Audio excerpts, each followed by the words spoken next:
Okay, our hand position for Beethoven's Fifth Symphony. Our right hand is in middle C and it goes up to G, and our left hand is in low C up to G. Now in this piece, instead of playing the threes as white keys, we're going to go to the black key just to the left. And we're going to play that note instead of the E. It's E flat. So we begin with our hands in this position with the left hand, and we begin finger 1. 1, 1, 1 and 3 on that black key. Still on the left hand, 2, 2, 2 and a 4. So let's just do that again. We go 1, 1, 1, 3, 2, 2, 2, 4.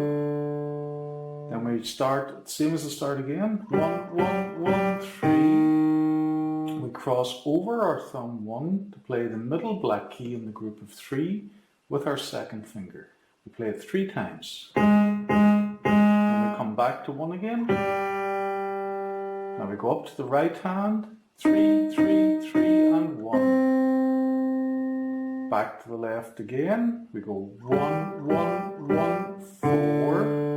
Crossing over to that middle black key in the group of 3 again. 2, 2, 2, 1. Up to the right this time. 4, 4, 4, 2. Back to the left again. 1, 1, 2, 3. Right hand. 3, 3, 4, 5. Back to the left. 1, 1, 2, 3. Back to the right. 3, 3, 4, 5. Back to the left again. 1, 1, 2, 3. Now we're going to play some notes together. We have 1 on the left hand, and we have fingers 4 and 5 on the right hand. So we play all of these at the same time. So 1 left, 4 and 5 on the right.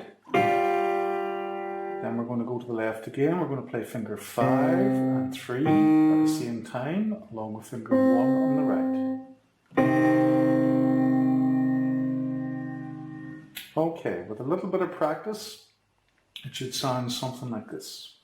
1, 1, 1, 3.